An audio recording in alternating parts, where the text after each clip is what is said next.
गृहमंत्री डॉक्टर नरोत्तम मिश्रा का बयान सामने आया है। प्रेस वार्ता के दौरान आज गृहमंत्री ने हाल ही में हुए नगरीय निकाय चुनावों पर कहा कि कमलनाथ के हेलीकॉप्टर तैयार रखने पर पिछली बार भी हेलीकॉप्टर खड़ा रहा था, इस बार भी खड़ा रहेगा। कहीं गड़बड़ी ही नहीं है। जहां हारेंगे वह गड़बड़ी की बात करेंगे, जहां जीत जाएंगे वह कहेंगे कि हमने बीजेपी को हरा दिया है। दिग्विजय सिंह पर निशाना साधते हुए उन्होंने कहा कि जो शब्द निकलता है वह हमारी गलती है, मगर जहां तक सवाल दो दो हाथ का है तो हमारी संस्कृति में बुजुर्गों से दो दो हाथ करने की परंपरा नहीं है। दो दो हाथ क्यों करना? आप दो दो हाथ करके सजा प्राप्त कर चुके हैं, न्यायालय से सजा दी गई है। राजगढ़ में 3 सीट पर सिमटे हुए हैं वह राजगढ़, जहां से वह खुद और उनके भाई लंबे समय तक सांसद रहे हैं। दो दो हाथ करने के लिए वो तैयार हैं। देखिए, वो जो शब्द निकला, मैं उसमें नहीं कहता कि वो टंकण की त्रुटि है या जानकारी की त्रुटि है, वो हमारी गलती है। लेकिन जहाँ तक दो दो हाथ करने का सवाल है, तो हमारी संस्कृति में बुजुर्गों से दो दो हाथ करने की परंपरा है नहीं। आप दो दो हाथ करके सजा भी प्राप्त कर चुके हो।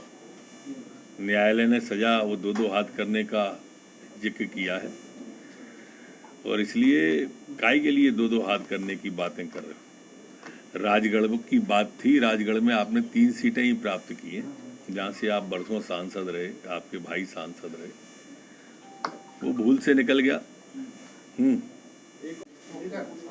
पिछले 24 घंटे में कोरोना के 216 नए प्रकरण मध्य प्रदेश में आए, जबकि ठीक होकर अपने अपने घरों की ओर जाने वाले 178 लोग हैं। मध्य प्रदेश में एक्टिव केसों की संख्या 1283 कुल है, जबकि जो हमारी सैंपल कल लिए गए हैं मध्य प्रदेश में वो 7585 है। संक्रमण दर वर्तमान में मध्य प्रदेश की 2.85 है, जबकि रिकवरी की दर हमारी 98.6 पर स्थिर बनी हुई है। पिछले 24 घंटे में कोई पुलिसकर्मी संक्रमित नहीं हुआ है। वर्तमान में 5 एक्टिव केस पुलिसकर्मियों के हैं। जो वैक्सीनेशन हुआ है पिछले 24 घंटे में 85,733 लोगों को वैक्सीनेशन हुआ है।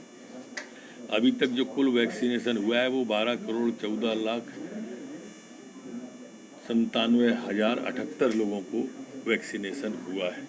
जी।